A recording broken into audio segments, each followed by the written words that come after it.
Have you ever watched something so refreshing that it became your Roman Empire? That's us after WWE Vault showing of WCW Saturday Night. Marcus is on vacation this weekend, so we're recording on a Wednesday. You know what that means. It's a special viewer's choice edition of FWP. You're listening to the soon-to-be named network, the Lamborghini of podcast networks. FWP, so good I listen weekly. Welcome to Final Wrestling Place. I'm Tim. Oh, I'm still Marcus. And welcome back to another edition of Final Wrestling Place, episode number 270.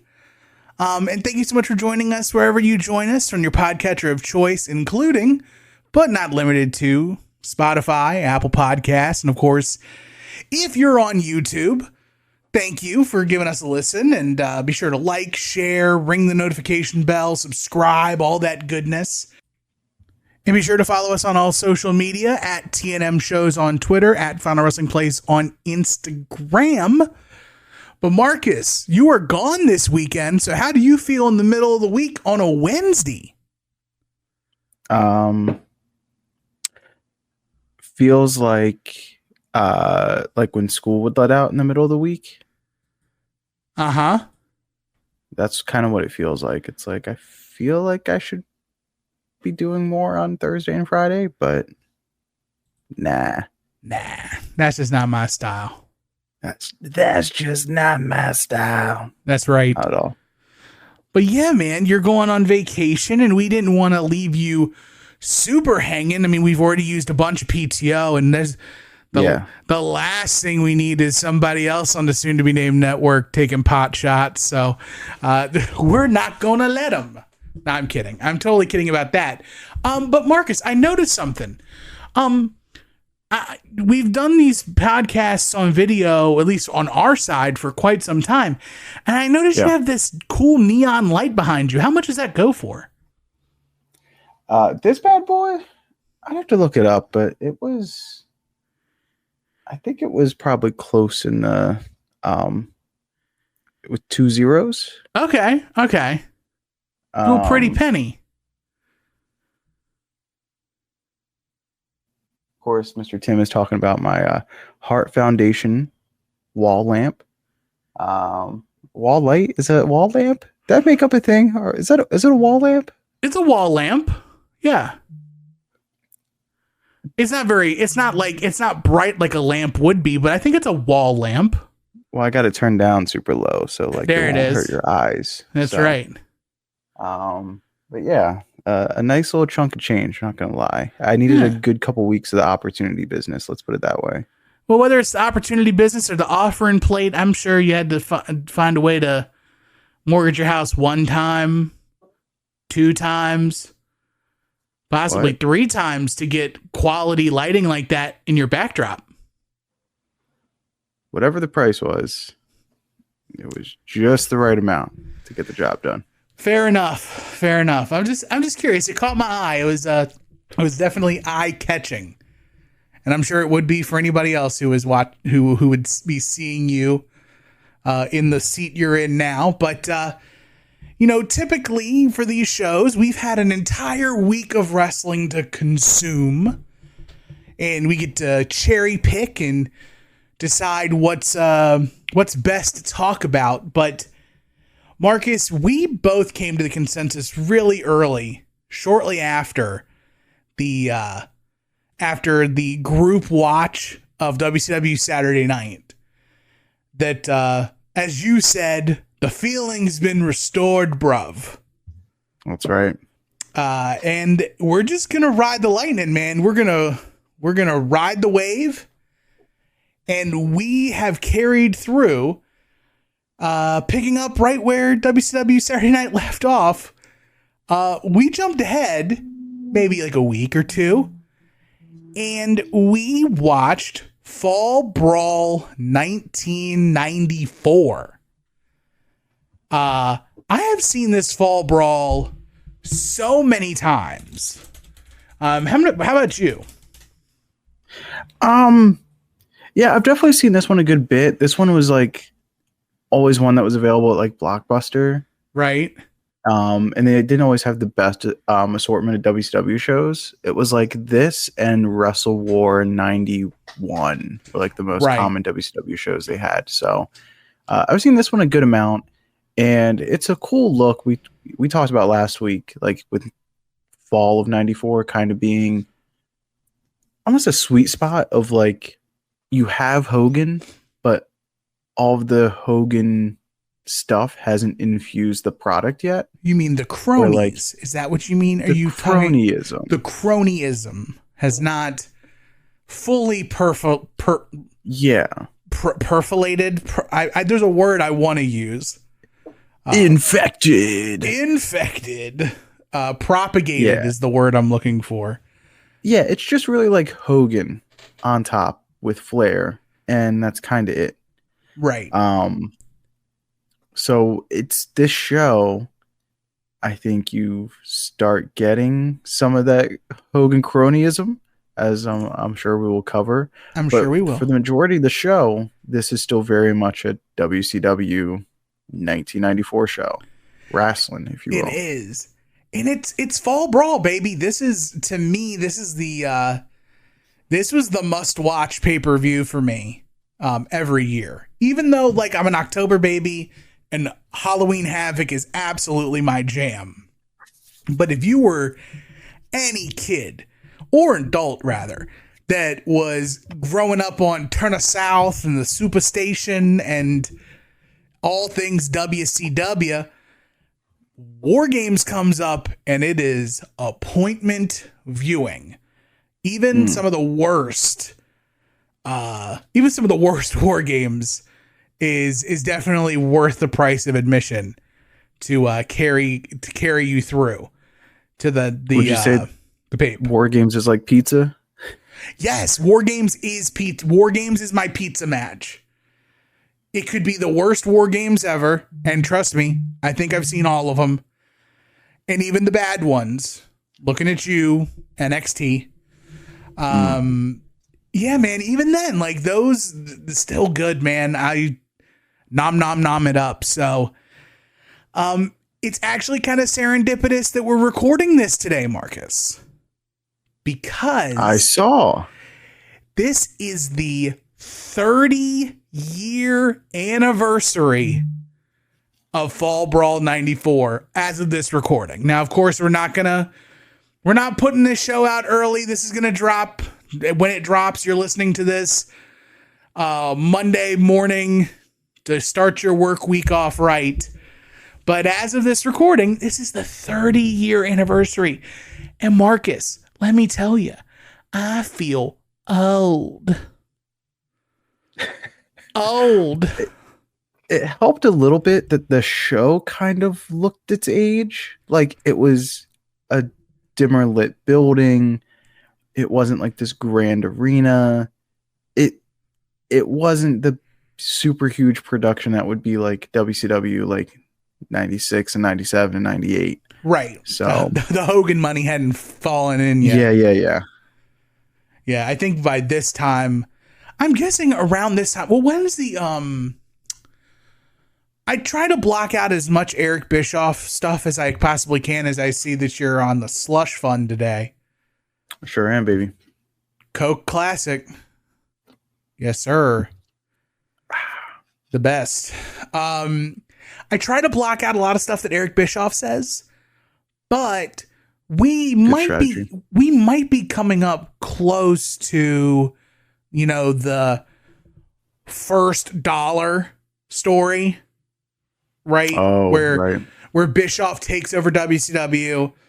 He immediately puts them in MGM Studios, and finally turns a profit. I don't know what that time frame is. I don't know if we wait till Nitro for that, but I'm guessing you have to be making money in order for then Daddy Ted Turner to go, well, now listen, we're going to give you an hour on primetime television on Mondays. So I'm guessing we've already hit that in the black moment for WCW. Yeah, we got to be getting close, I would think. Right. For those who experience severe Bischoff brain rot, let us know when that time period is. I prescribed to my brain rot via The Undertaker, and The Undertaker exclusively. By the way, thank you so much, soon to be named network fans and family adjacent. A resounding no money to Mark. There we go. I love it, man. Thank you so much for just gifting me $10 and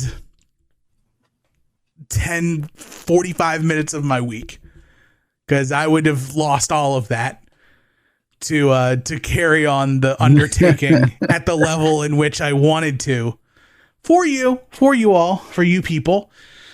But Marcus, we watched Fall Brawl because we just had this kick. We were locked in to WCW Saturday Night, and we wanted to keep things rolling, and this is exactly where it is. So we were like, we don't want to do a review, but wait, we can do viewer's choice. And that is where we settled upon this here recording of the podcast. I feel like we might have covered bits and pieces of this card in earlier episodes of Final Wrestling Place. But not to this degree. I do not think. I think it's different. We probably have a little bit of a different view on wrestling than we did then. Some time has passed. So, if we have covered this before, which I think we have a little bit, I'm sure maybe some things have changed, or we've grown to appreciate even more some other elements of the show.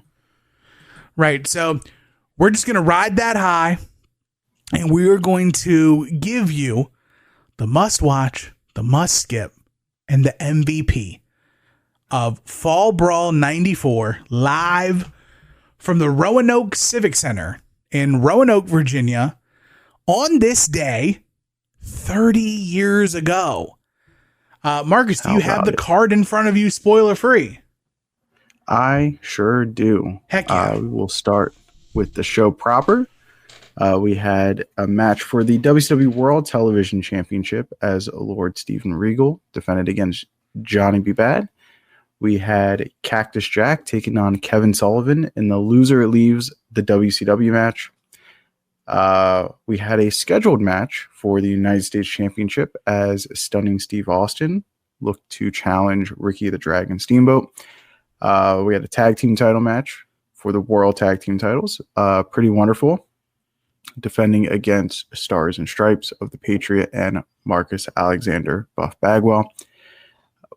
We had the Triangle Elimination match with Big Van Vader, the Guardian Angel, and the Man Called Sting. And then in our main event, it was the War Games match. The Stud Stable of Terry Funk, Arn Anderson, Bunkhouse Buck, and Colonel Robert Parker with Meng on the outside, taking on the Nasty Dream of the Snuggs Brothers, the Nasty Boys, Brian Knobbs and Jerry Sags, Dusty and Dustin Rhodes. As Terry Funk would tell you during this show, some would call him the Nasty Dream, but others call him the FBI, Fat Boys Incorporated, which is exactly how I feel whenever I'm hanging out with my men of size. It's a fun time to walk into a place and know that they're about to get eaten out of house and home. But in any event, Marcus, where would you like to begin our voyage for viewer's choice? I guess I'm going to start with the top of the show, which was the World Television title match of Lord Steven Regal taking on Johnny B. Bad. I did not realize that this was the first singles title win for Johnny B. Bad. It's crazy, right? Yeah, because it seems like he's on WCW pay-per-view in like 91. So he's there for quite a while. And he's there throughout a lot of different administrations in WCW. And he's always kind of in the same spot. But like that's what his gimmick is kind of perfect for. But now we're seeing him grow as a wrestler. And he's going out there with Regal and working on the fly for the most part and just reacting. And he becomes, at least to me, in my eyes, like a competent worker.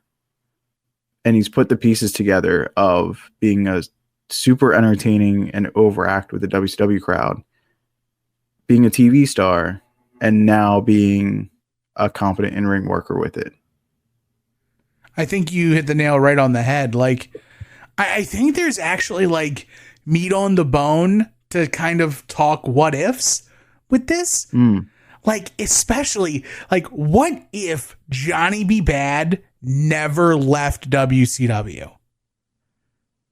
That's a good one. Because I think there's definite thoughts that, and I know there's a lot of conversation. I'll make it applicable to today's wrestling a little bit. People will tell you that like the name of your character is practically your ceiling. Like a lot of people, you included, who think Braun Breaker's ceiling is pretty much right where he's at, right? Like Intercontinental title at best. Braun Breaker is not the name of a world heavyweight champion or a WWE champion. Correct. But I disagree with Braun Breaker, and I'm apt to say, especially in this time period, Johnny B. Bad is a character, at least in 94, that's on the rise. And you start with the TV title, work your way into the US title. Now, obviously, knowing what we know, once 1996 rolls around, there ain't no room for Johnny B. Bad. Or is there, right? Because you have to think, with the WCW NWO dynamic, having a solid number 3 in the WCW camp with Stinger, I would say the 3 big pieces is Sting, it's DDP, and it's like that third spot. Like, obviously the Horsemen are involved. The Horsemen are doing their thing. Luger's around, but Luger, you know, on, off, wishy-washy. But having that other layer of WCW stalwart who could stay and give challenge to the rise of the NWO, that could really have given Johnny B. Bad a edge that could have possibly made him bigger than he would have been. But again, like the stranglehold of WCW during that time period, he wouldn't have smelt the world title at all, right? Because it was Hogan, it was Luger, then it was Hogan, then it was Sting, and then it was Hogan, and it was Sting, and then world title is out of the picture for Johnny B. Bad. But I do think what's interesting is like, does the NWO force him into like a character evolution? Like, that's what I'm saying. I kind of feel like Johnny B. Bad gets like dropped and he does end up becoming Mark Miro anyways. But like, what does that look like in WCW? I think it's Johnny B. Bad, but I think he stays Johnny B. Bad, but he goes away from like, he embraces more of that fighter that they built him up to be that entire time. But I don't think that they like change his character. Like, just completely. Hypothetically, could you imagine the Bad Blaster shooting out like NWO propaganda? That would be pretty cool if he was an NWO-ite. Like just black and silver, Johnny B. Bad, like him putting NWO kisses on people. Oh, that's really good. Yeah, and like hitting him with the Bad Blaster.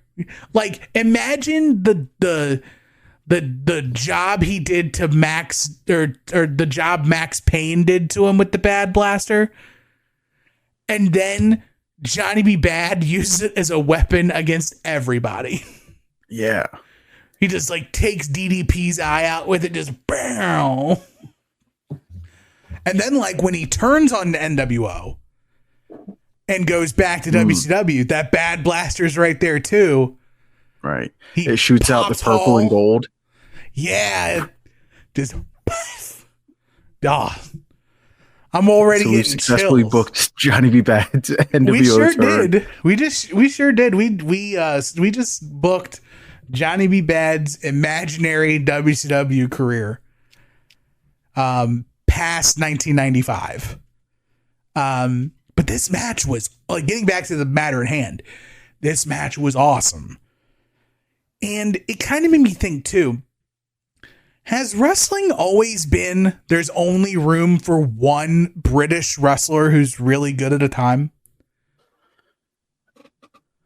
That does like the British style. Yeah. Yeah. Because I think it's a trope in like US wrestling, televised wrestling. So yeah, I think one will do. I am curious to see what Joe would have to say about the wig work of William Regal during this match. Some little natural color showing in the back of it. Not for me, but yeah, man. 11 minutes TV title. We need more matches with these like rule sets, even on pay-per-view. 15-minute time limit. It gives urgency. Heck yes, dude. Without question. This match bangs. It's a must watch. What do you got next, Mr. Tim? I have a must skip that is a must watch. Okay? And hear me out.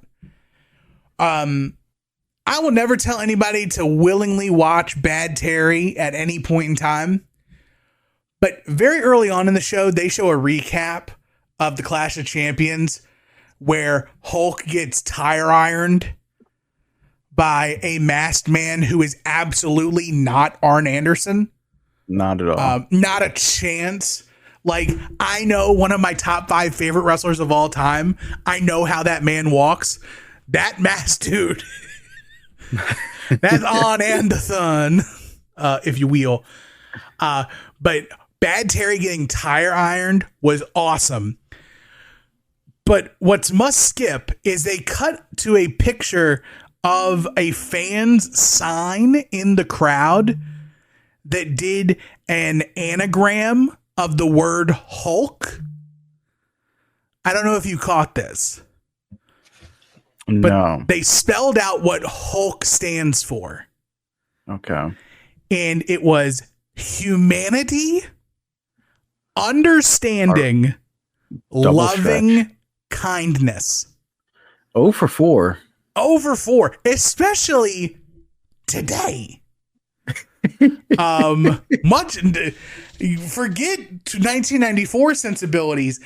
I'm watching this today and I'm just like, my guy, there's no humanity, understanding, or loving kindness that deals with my Terry Bollea.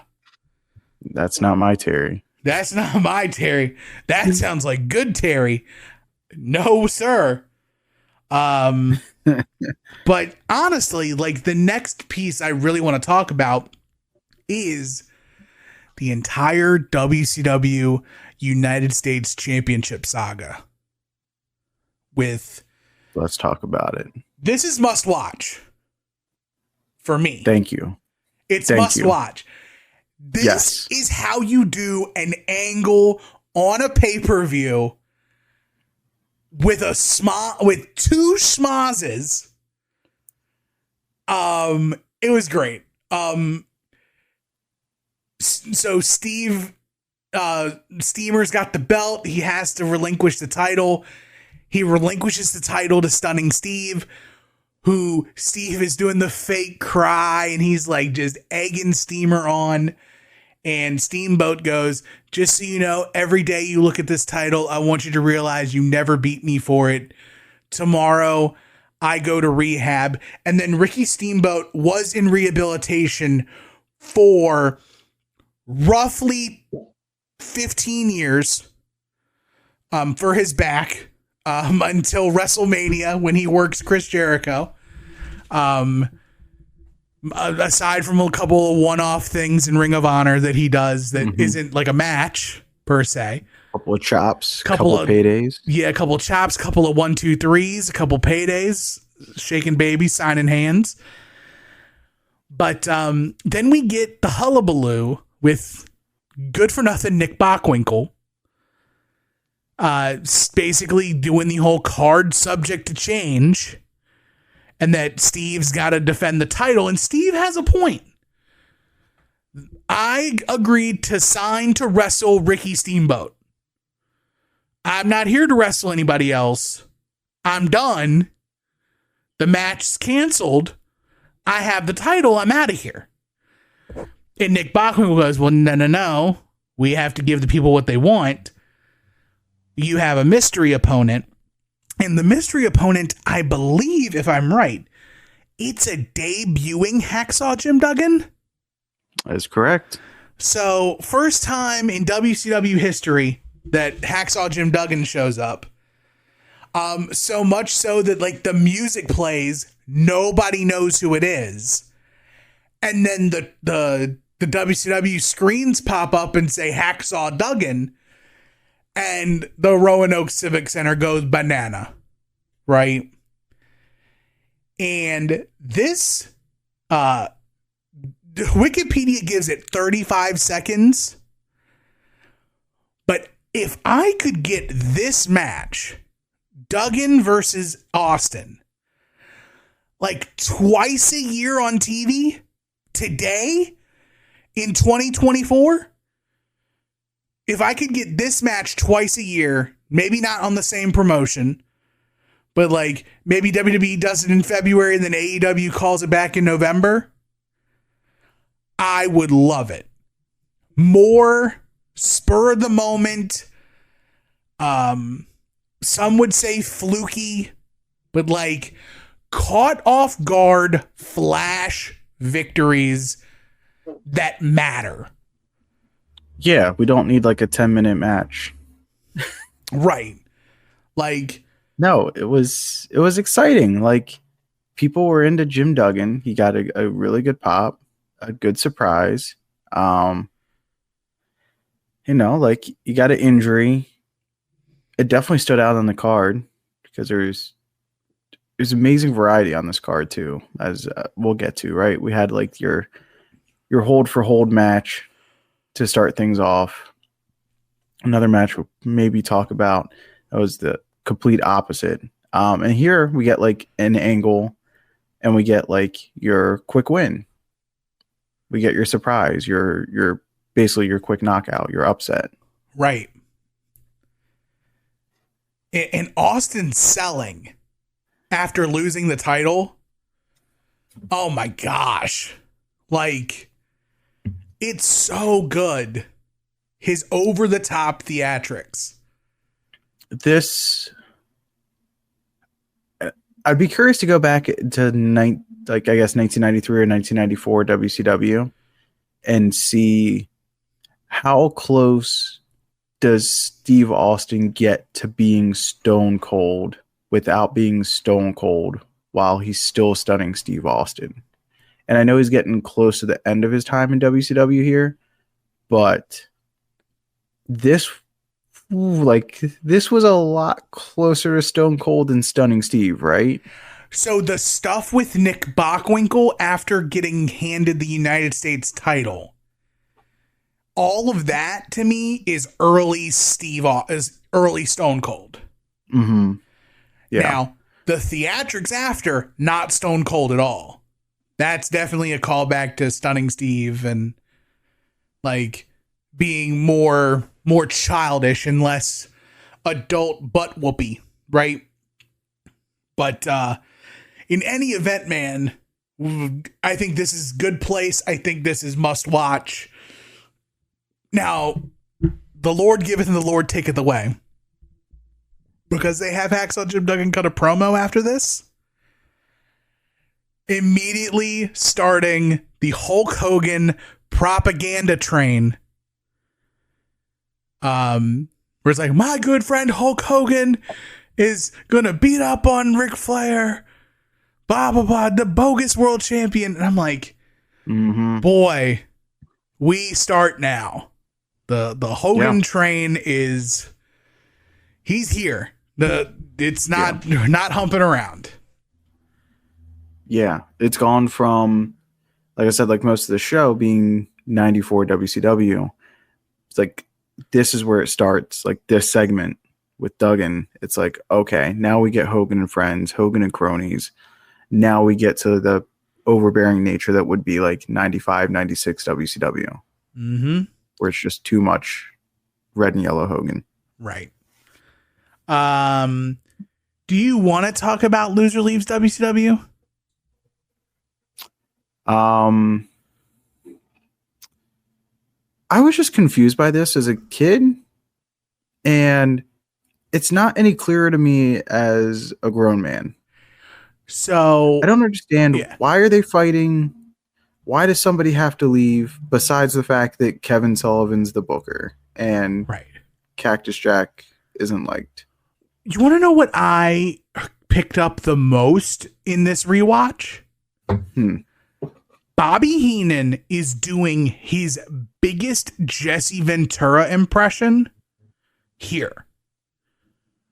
Gorilla. Where Gorilla would give away the finish.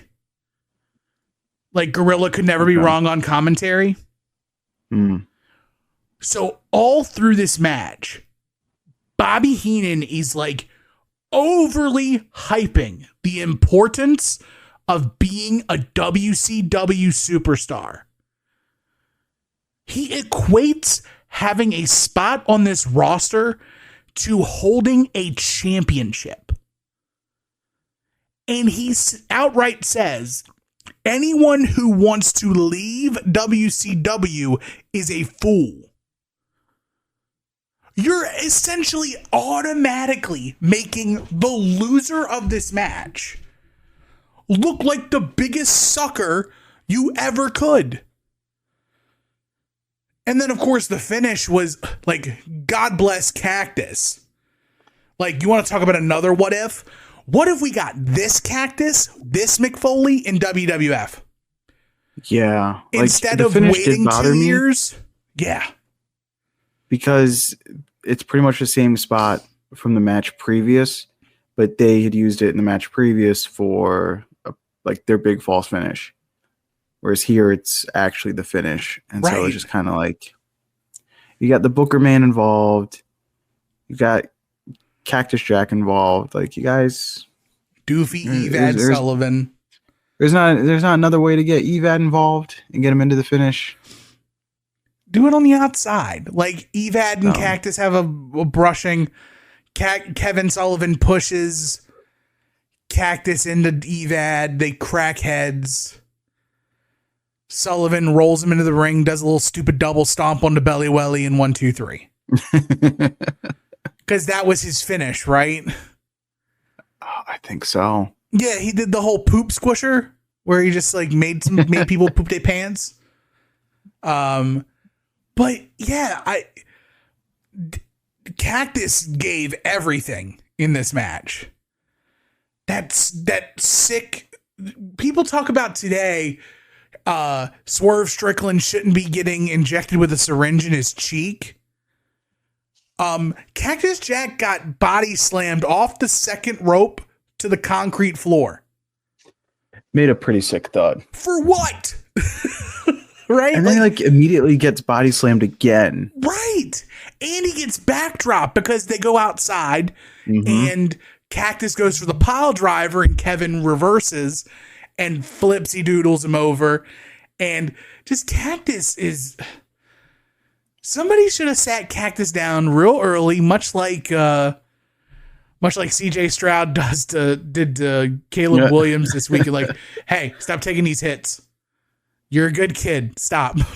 Just don't. It's a speed run of Cactus's greatest hits, like the greatest bumps. And it does nothing for Kevin Sullivan. Right. Usually in these loser leaves town matches, there's like big heat involved. This town's not big enough for the two of us. And it's just like a way for Cactus to leave WCW and save face. But as I mentioned before, Bobby Heenan is dunking on the loser of the match during the entire match and making whoever's going to lose this match look like a sucker. Not preferred. Yeah, it was definitely, you could feel the almost like, I don't know if it's a cheap shot or what, but it's like, why would you want to leave like a TV job? Like, you're an idiot. Right. But nobody wanted to leave because, well, storyline wise, nobody wanted to leave.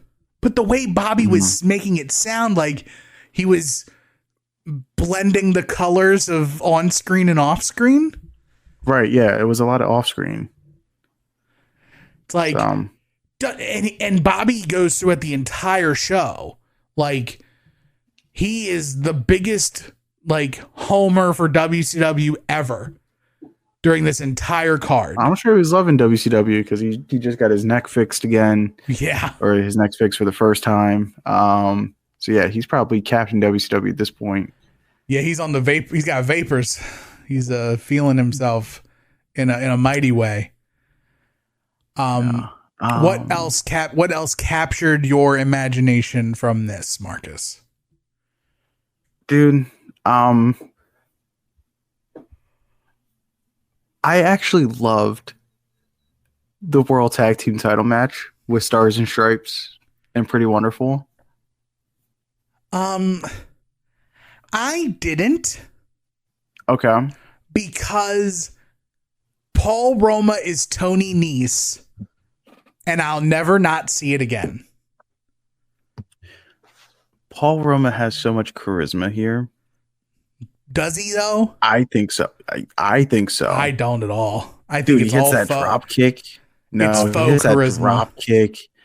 Dude, the little ditty he does when he gets up on the second rope, turns around and gets up to the top rope and then jumps that like second story elbow. Bang. I really like Paul Roma in this run.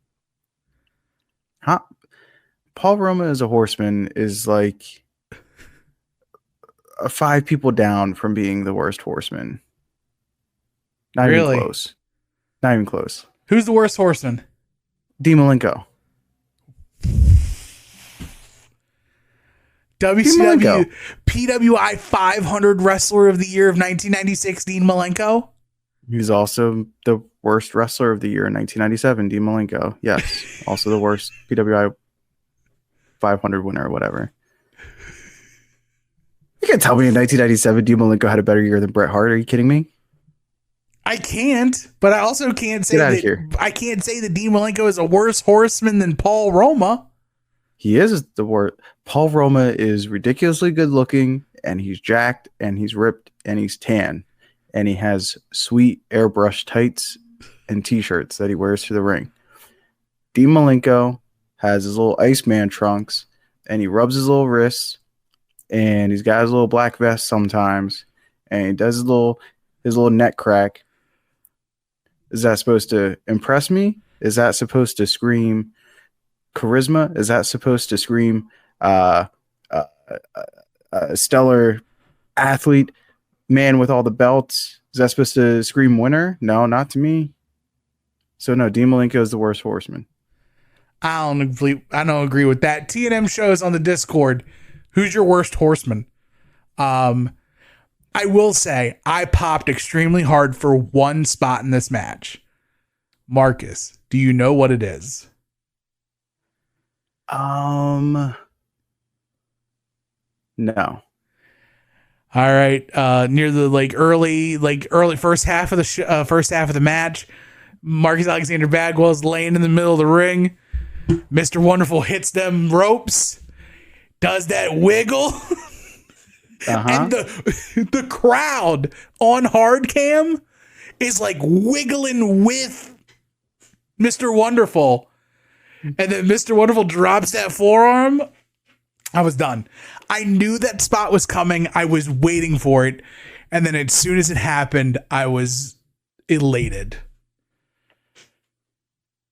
So much so that I want that as a GIF. I want the Mr. Wonderful boogie elbow as a GIF for my excitement. Between that and the Gigolo Jimmy Del Rey body roll, those are two all-time white man moves in wrestling. A lot of gyrations in 93, 94. Yes, sir.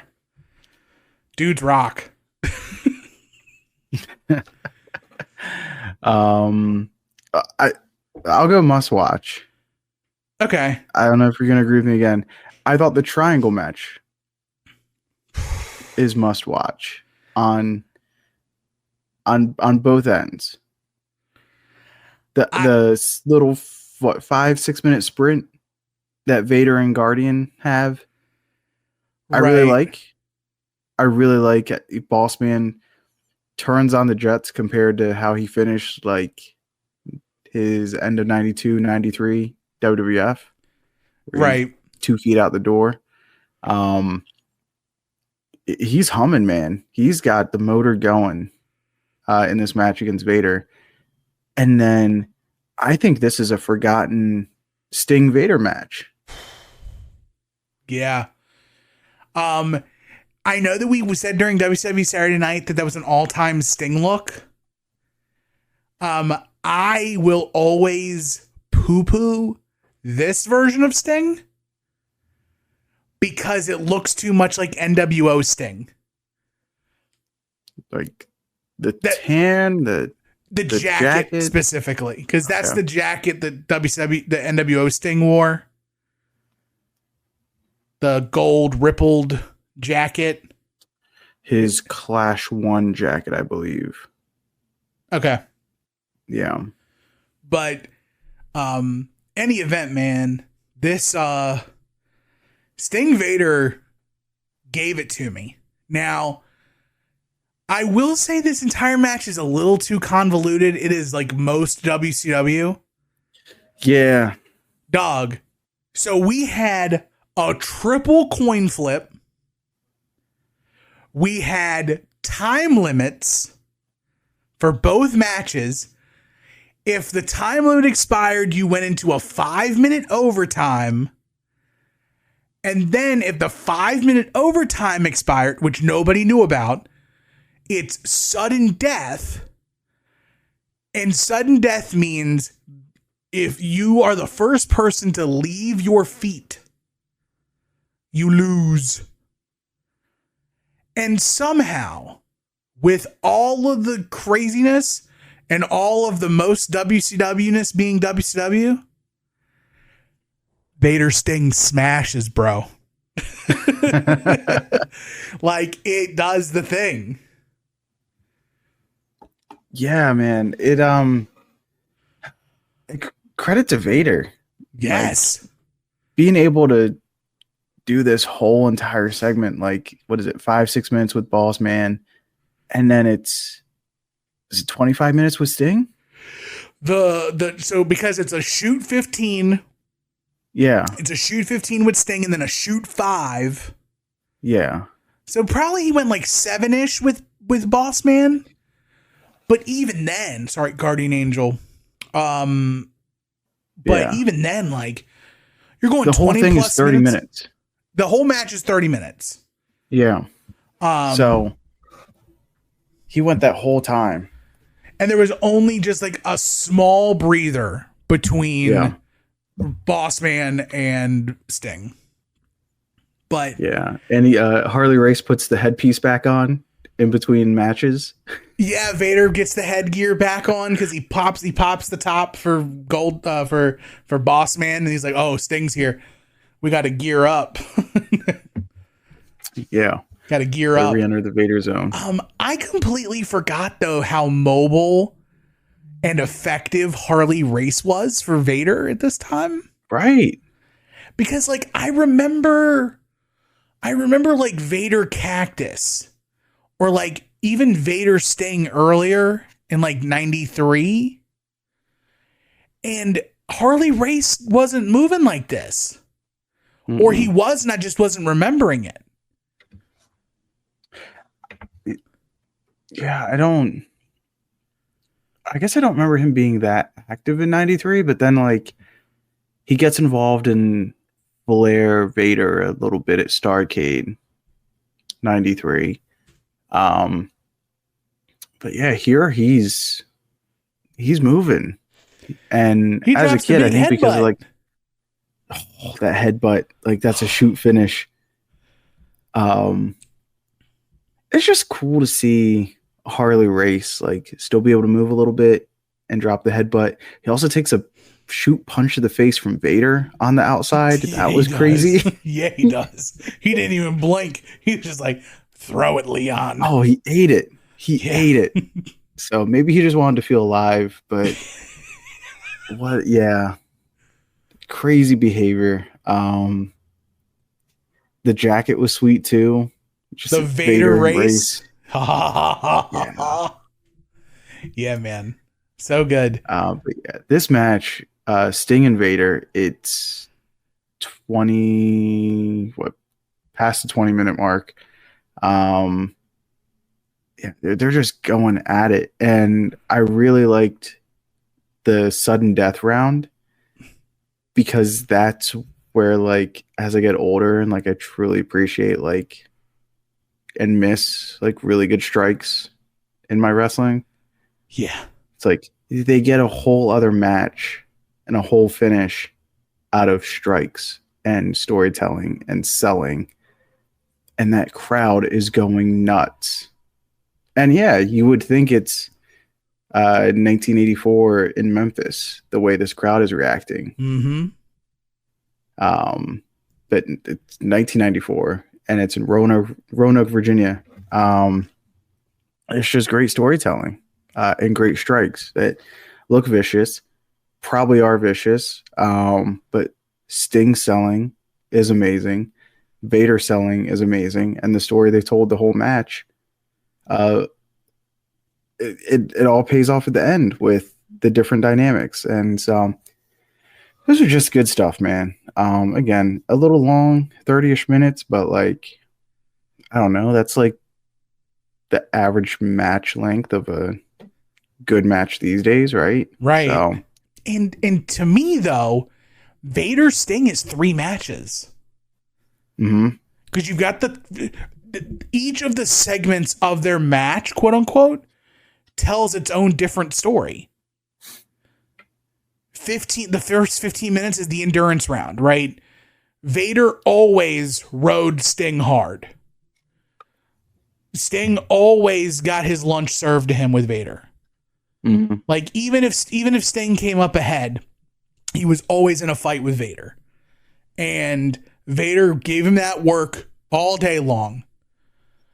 And so like for them to go the whole distance, and I know people give Nick Patrick crap, but the way that they called the near fall at the end of the first period, where Vader absolutely covers the entire like torso and head of Sting, so you can't see. And kudos to Nick Patrick for being the guy who's always got his hand to check the shoulder. Actually calling the kick out instead of just letting time expire. I thought that was really cool. And then they do the 5-minute sprint for overtime. And that was insane. Because that ended up going to a double down, right? Like the sudden death part? No. Or the other overtime? The first overtime. That was not the first overtime end. Because I think didn't the first end in the Scorpion. The first 15 was the power bomb into the cover. And then the overtime, I thought was like a double down and time expired. There's a Scorpion death lock in there. Okay. That like Sting had, but then couldn't hold. I think that was the end of the first match. I think the second one was the the power bomb. Covered by I think that's right. But then, like, as soon as they give sudden death, like the movement over, and even the movement from ring 1 into ring 2. Yes. Is like, it's in the workout scene that is active rest, like moving over, and then just that sudden death round accentuated everything I loved about Sting and Vader. Because Vader is just lighting Sting up with these clubbing shots, and the way that Sting sold on his feet and just like it called me back to like the White Castle of Fear match. Yeah. Where Sting is just like he's hitting the ropes, he's bouncing, and he's like still fighting against Vader.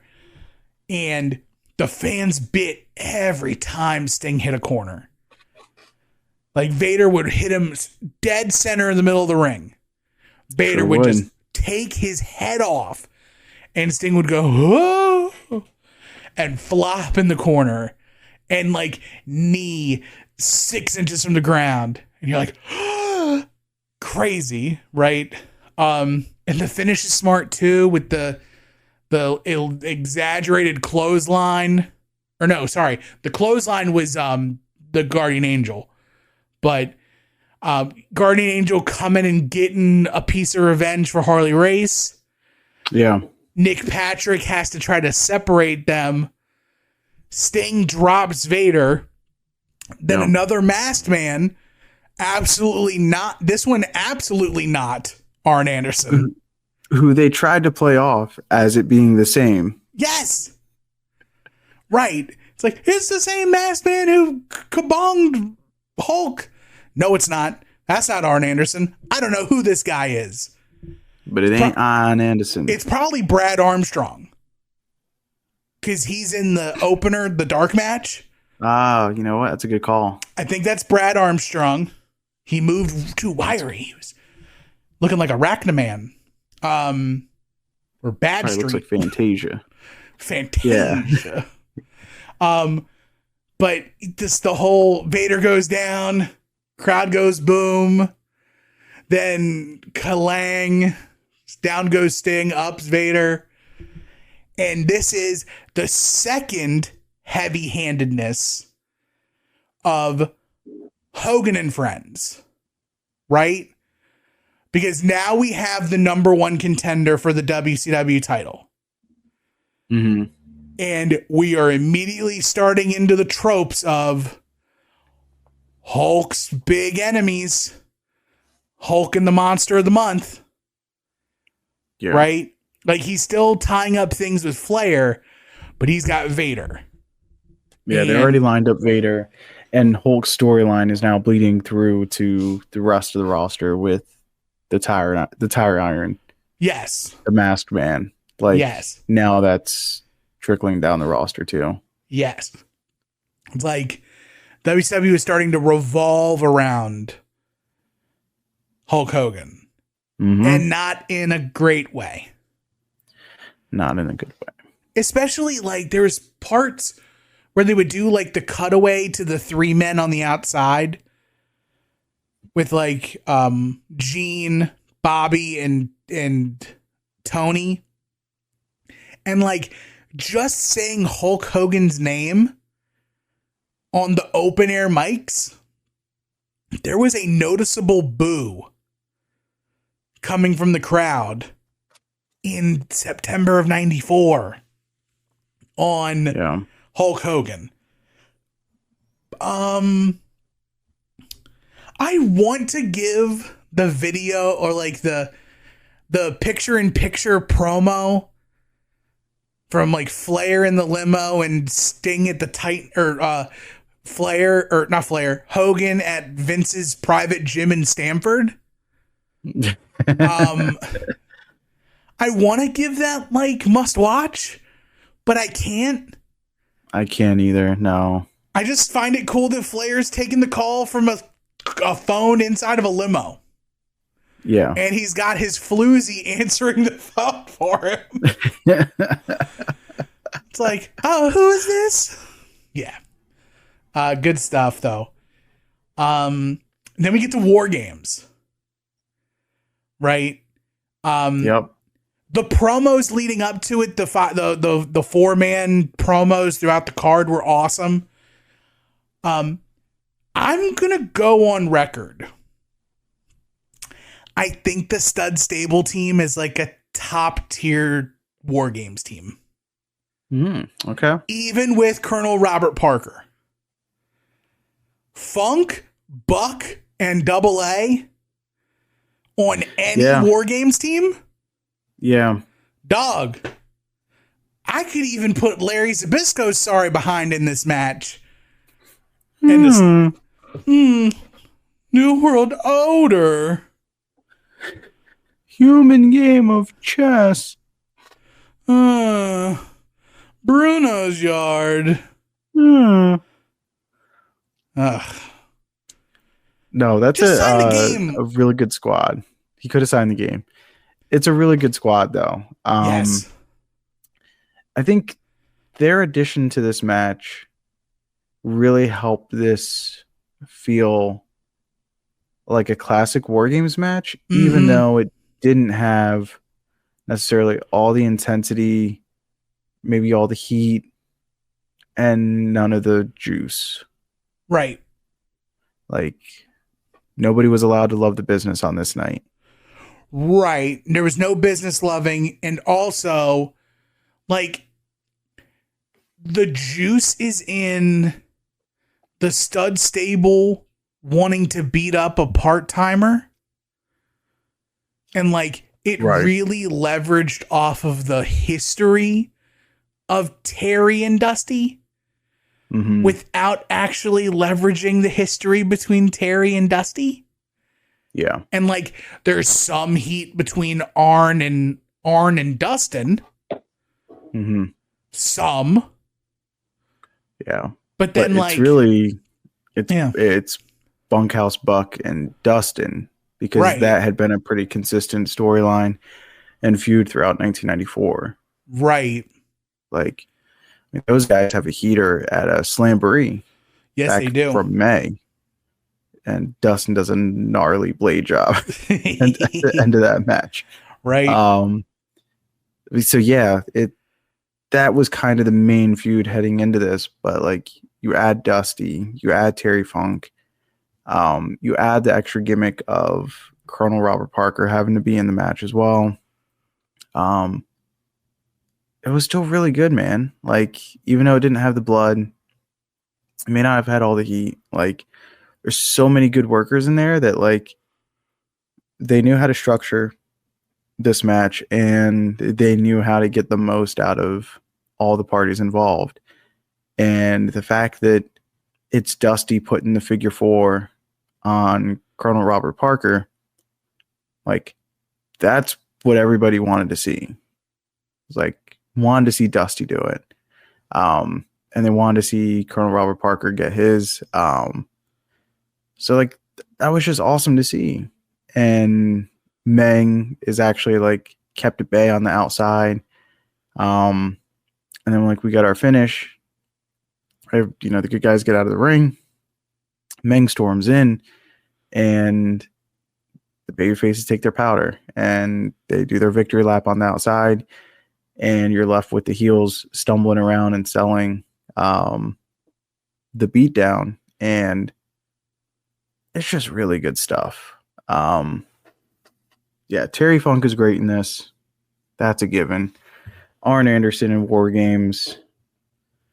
Peanut butter and That's jelly. like Santa Claus to Christmas. Yep. Yeah. And even Bunkhouse Dustin. Buck. Dustin to a certain degree too. Like at this point, Dustin has had 3 War Games is under his belt? 92. Because he was in 91, wasn't he? Wasn't he in the one with Flying Brian?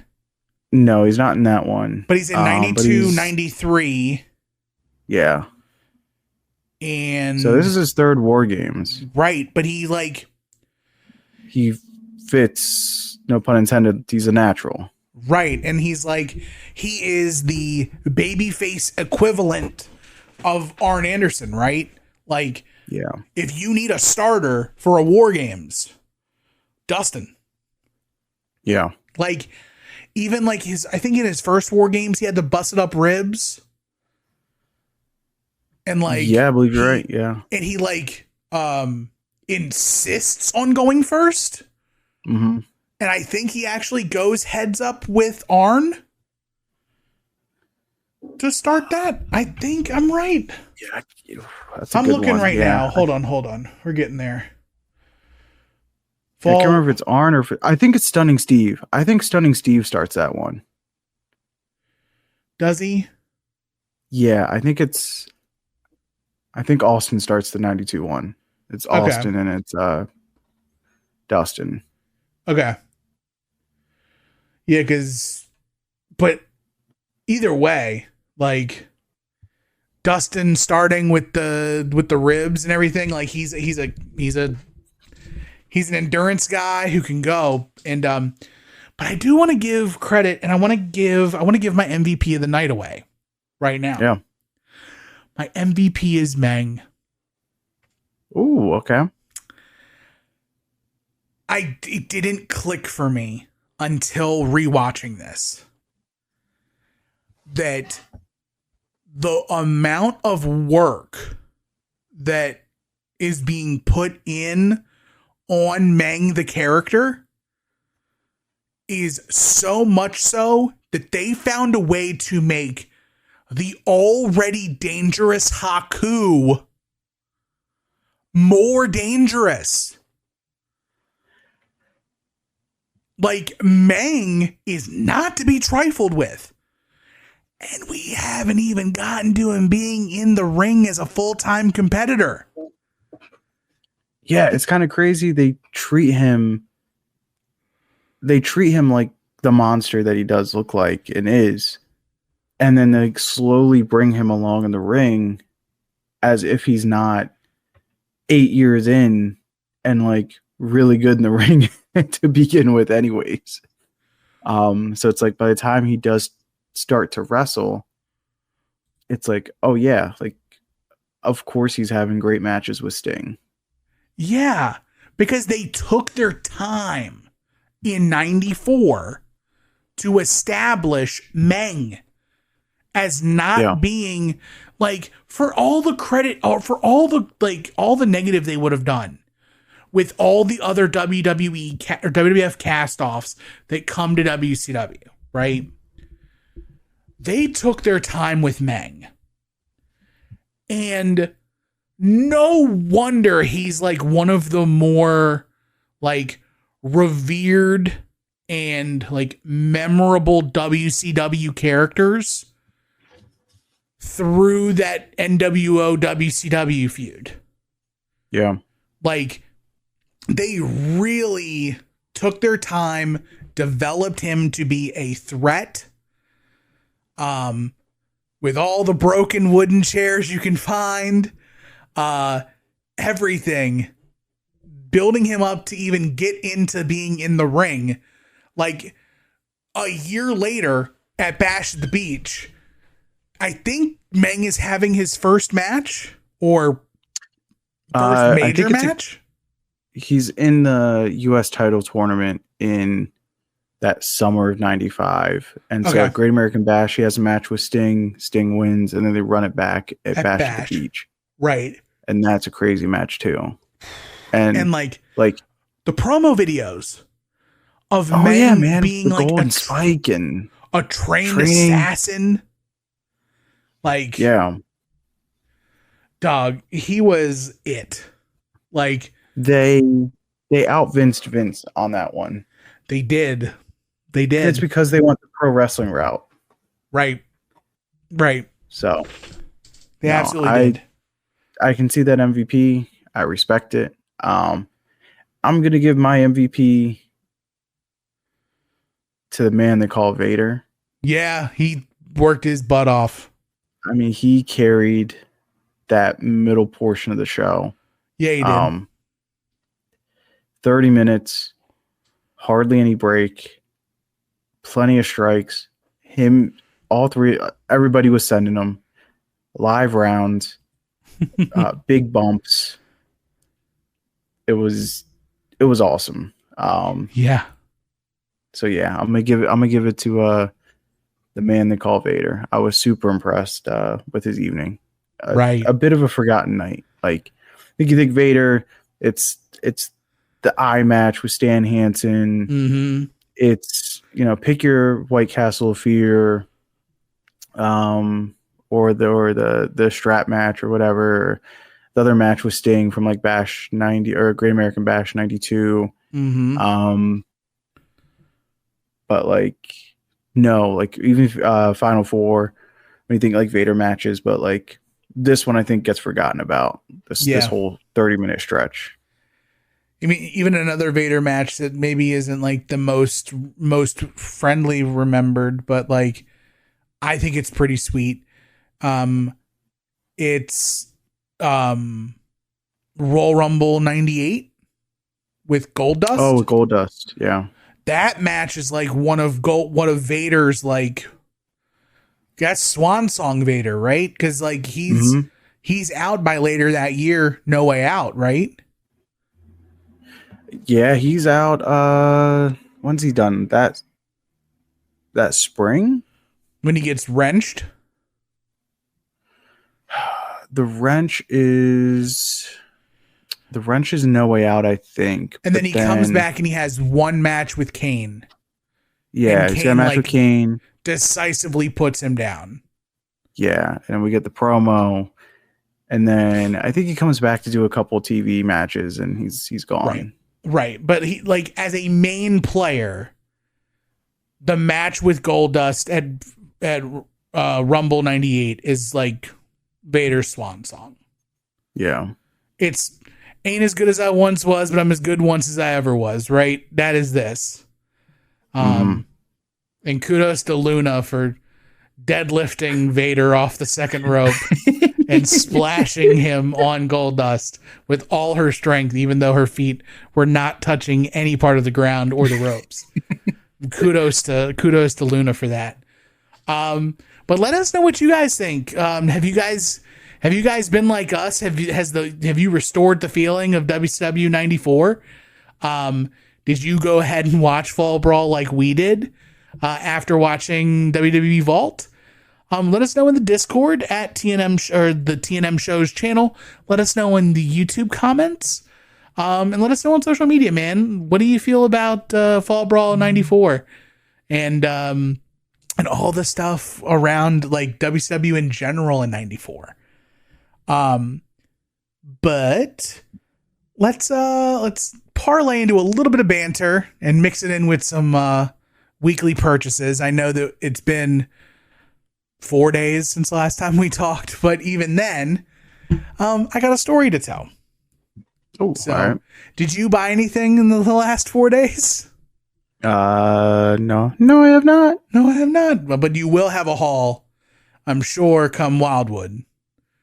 We'll see. See what's good out there. We'll see. Hopefully that fig place. Remember that was toy fun, store? Yeah, I don't know. Yeah. That's probably not there anymore. Yeah, I feel like I went in and tried to look. I just don't remember seeing any figs when I went in there. Okay. But we'll see if they're open. Give it a look.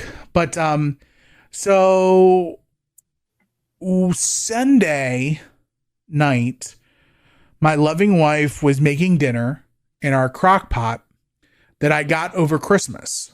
It was a gift. She was making chicken and dumplings in the crock pot.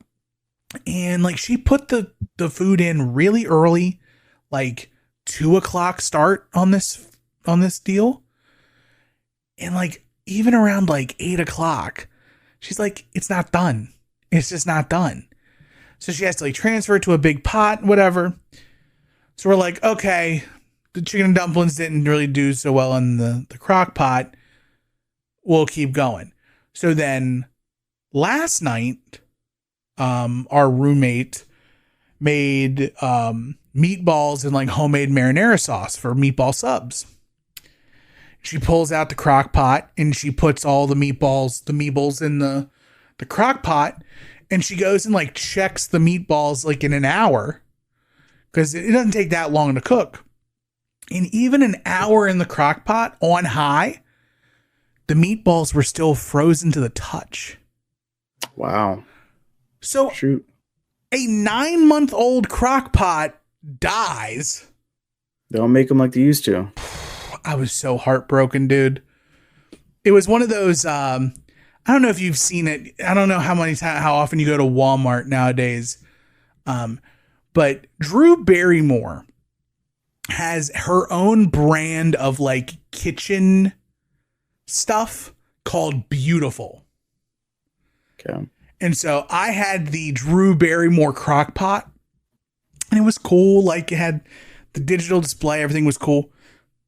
And then like I had my heart broken because it broke. So my weekly purchases to save dinner on Tuesday, I had to go out and buy a crock pot. So I bought a actual crock pot brand crock pot, because if you're gonna do it, do it.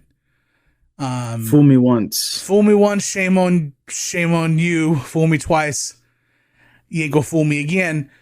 And so yeah, I bought a 7-quart crock pot. Oh my god, you can put everything in it. I could put the whole entire state of Rhode Island in this crock pot. It's so good. That's the feed an army crock pot. That is, it is, and I'm a soldier. Salute. So yeah, bought a crock pot. What else did I buy? Nothing super fancy. The crock pot story crapping out on me is definitely the hardest part. But I did try something over the weekend as well, and I wanted to share it with you because I know you were a gummies fan. Mm-hmm. Brother, they found a way to merge two of my favorite things in the entire world. Are you ready? They managed to merge gummy candies and the magnificence of Shaquille O'Neal. Oh, all right. I was going to guess Oreos, but Shaq makes more sense. Shaqalicious XL gummies. The gummies Now, are Shaq's head. Are these feel good gummies? No, these are candy. These Oh, are okay. candy. These are not mood enhancers. Okay. These are real life. These are candy gummies that you can buy from your local. We got them at Walmart. I think they're at Walmart because I think Shaq has a deal with Walmart. I think I've said Walmart more times in this episode than I think anyone on the Soon to Be Named Network has said. Not a sponsor. Not a sponsor, but you could be. I love your stores. Death to small box shopping, but big box everything. But 3 flavors of gummies. All right, hold on. Go ahead. There's got to be a pink. There is a pink. Okay. But what is the flavor? Pink. I'm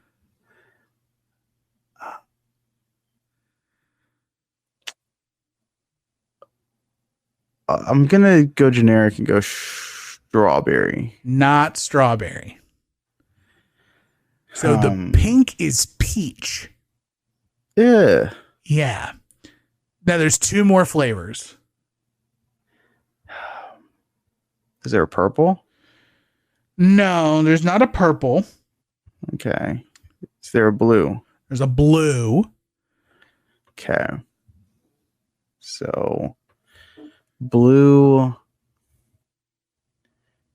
It's got to be blue raspberry. You'd think, right? No. Yeah, I would think, but not with Shaquille O'Neal's gummies. It's berry punch. Okay. Berry punch. And then So we got pink, we got blue. I feel like there needs to be a neutral. Is there a clear? there's not a clear. Huh. We got pink, we got blue.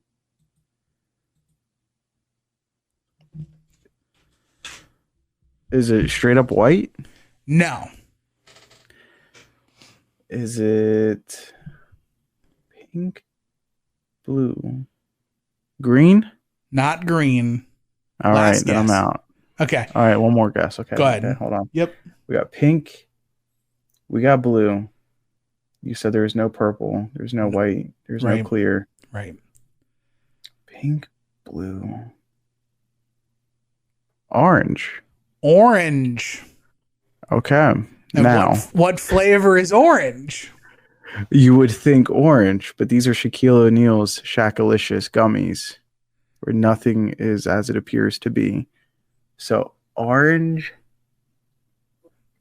We've got peach And berry punch.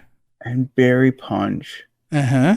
Peach, berry. What would go next as a good flavor? But Shaquille O'Neal's not worried about the flavor flow of his gummies. Flavor flow is So- a phrase I didn't think I was going to hear on this podcast till we got there.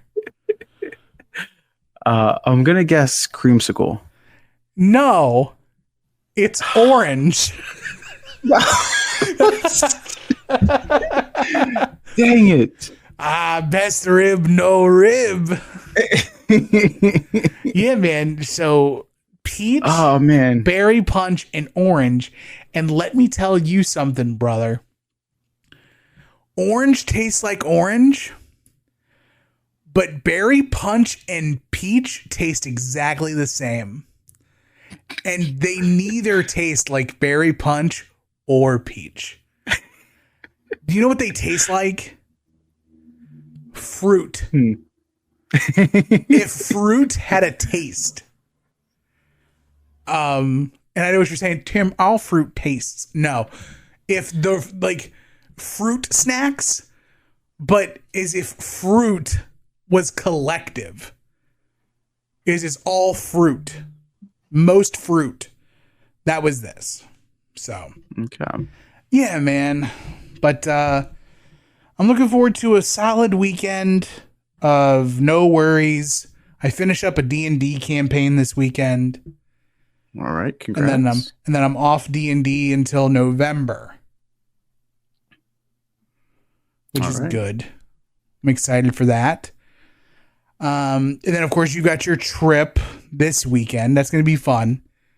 You and the consortium and the little baby Of course. going out on the town. Do you have any plans for the big trip, or are the plans just getting there? Just make sure everybody's happy. That is my plan. So, all right. Fair enough, man. Got to pay that tax. Everybody's happy. Everybody returns home in one piece. That's right. Good-ish, man. Good-ish. I will hold down the fort as best I can, and field any calls for the boy.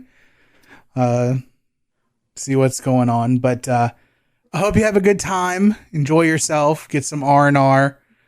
You have to probably start planning these a little earlier next time, because that little one's going to be in school right before you know it.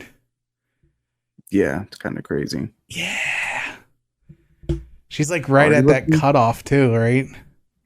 She's Already like, looking at she'll be in kindergarten next year. no. Yeah. We got to go book bag shopping. Dang. Heck yeah. Can't wait. Yeah. How do you feel about that? This is the dad distractions portion of the podcast. So, very much trying to make private school happen. So, it's very motivated right now. Uh-huh. Yeah. Well, I'm not talking about like that motivation. I'm more concerned about like the thoughts and emotions of like your humanity coming into play, because you are watching the little thing that you created now like start to get to like going to school age. I guess that hasn't hit me. Just like, Because you're a robot. I don't know. Yeah, a little bit. The consortium, I'm sure, is like already like bouncing off the walls. Yeah, but no, me, I'm just like, I don't know. This is just life. Sure. Reach a certain age and you have to go to school. So Yeah.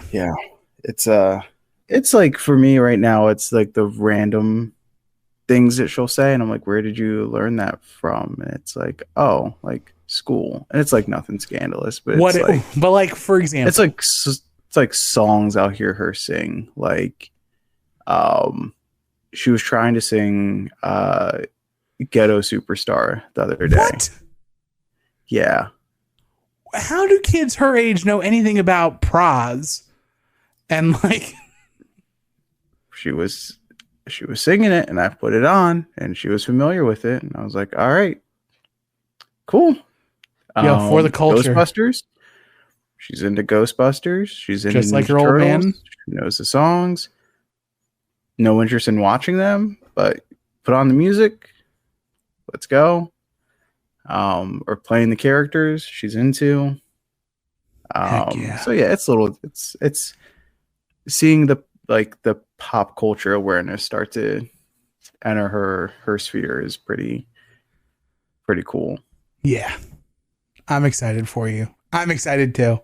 Like, cause I was talking to a friends of mine at the gym, and like the little baby is like at that age for me now.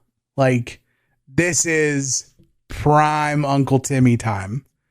Cause like, you can communicate, you'll laugh at my stupid jokes. Like, I'm not so large that you think I'm a threat. I'm actually just like a big walking teddy bear. And you see that now. I'm like, yes, I'm not weird. I'm just big. And that's some Uncle Timmy. Yeah, man. Can't wait. I'm looking forward to us hanging out about it and, but enjoy your vacation. We'll be back here next week for you guys, but be sure catch everything on the Soon to Be Named Network, soon-to-be-named-network.tumblr.com for this, for At Odds at Wrestling, for We Need Wrestling, for Long Box Heroes, for Wings on Wings or Snacks on Snacks or whatever they want to give us. Just keep giving us something until you're done. If you want to follow us on social media, you can at Not the Tool Man for me, at the Wrestling Speakeasy for Marcus. If you know, you know, at TNM Shows on Twitter, at Final Wrestling Place on Instagram. Again, like, subscribe, share everything.